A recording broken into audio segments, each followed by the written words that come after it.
ஒரு நகரத்துக்குச் செல்லும் யானை. அமித் கார்க் எழுதியது. ஒரு மாநகரத்துக்கு நடுவில் ஒரு சிறிய மிருகக்காட்சி சாலை இருந்தது. அதில் ஒரு குட்டி யானை ஒன்று வசித்தது. அதன் பெயர் ரோசா. அந்த மிருகக்காட்சி சாலையின் காப்பாளர் குட்டி ரோசாவை மிகவும் விரும்பினார்.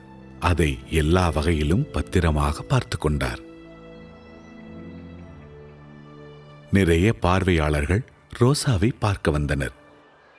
அதை கண்டுகளித்தனர். ஒரு டஜன் வாழைப்பழங்களை ஒன்றாய் அது சாப்பிடுவதைக் கண்டு ஈர்க்கப்பட்டனர். ரோசா நன்றாக கவனிக்கப்பட்டாலும் அது சக யானைகள் தன்னுடன் இல்லாததால் தவித்தது. ஒரு நாள் ரோசாவுக்கு உணவு கொடுத்த பிறகு அந்த காப்பாளர் அதனுடைய கூண்டை மூட மறந்துவிட்டார். அந்த மிருகக்காட்சி சாலையை விட்டு அது வெளியேறியது. முதலில் சாலை ஓரத்தில் நின்று கொண்டிருந்த ஒரு ஐஸ்கிரீம் விற்பவனை பார்த்தது. ரோசாவை பார்த்ததும் அவன் ஓட்டம் பிடித்தான். ஆர்வத்துடன் அந்த குட்டி யானை அந்த ஐஸ் பெட்டிக்குள் தன் தும்பிக்கையை நுழைத்தது.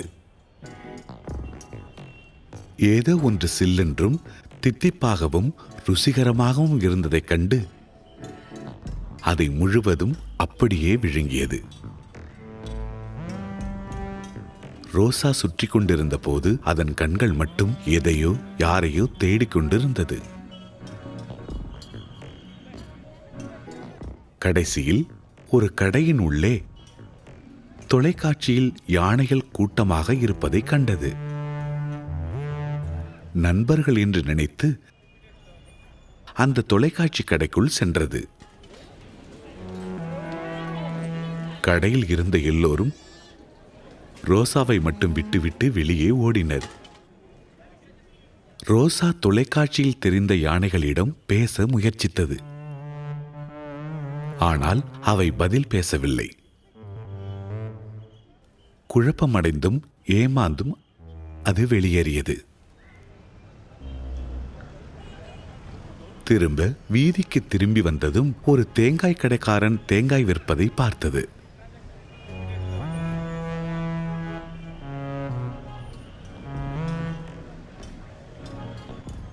ஆஹா, எனக்கு ஒரு பந்து கிடைத்திருக்கிறது, இப்போது விளையாடும் நேரமாகும் என்று கத்திக்கொண்டு தேங்காவை எட்டி உதைத்தது. அந்த தேங்காயோ மேலே பறந்தது. அந்த தேங்காய் சாலையை தாண்டி பூங்காவில் விளையாடி கொண்டிருந்த ஒரு சிறுவன் பக்கத்தில் விழுந்தது. ரோசா தன்னுடைய தேங்காய் பந்தை எடுக்கும் முயற்சியில் சாலையின் குறுக்கே ஓடியது. கார்களும் பேருந்துகளும் கிரிச்சொலித்தன. ஓட்டுநர்கள் ஒருவரோடு ஒருவர் கத்த ஆரம்பித்தனர். ரோசா போக்குவரத்து நெரிசல் ஏற்படுத்தியதால் வாகனங்கள் நின்றுவிட்டன. போக்குவரத்து காவலர் அந்நிலைமையை கட்டுப்படுத்த வந்தார். மிருகக்காட்சி சாலைக்கு தகவலும் அனுப்பப்பட்டது. தன்னை சுற்றியிருந்த குழப்பத்தை கண்டுகொள்ளாமல் ரோசா பூங்காவிற்குள்ளே புகுந்தது. அதை பார்த்து புன்னகைத்த ஒரு சிறுவன் முன் நின்றது. அவன் சிரிப்புடன் யானையை தட்டி கொடுத்தான். தன் புதிய நண்பனிடத்தில் ஆரவாரத்துடன் ரோசா பிளிரிட்டது.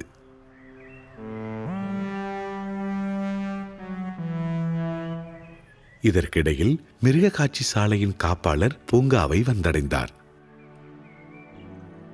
ரோசாவை ஒரு திறந்தவெளி பூங்காவில் கண்ட அவர் அதை கூண்டில் அடைத்தால் ஒருபொழுதும் மகிழ்ச்சியாக இருக்காது என்பதை புரிந்து கொண்டார்.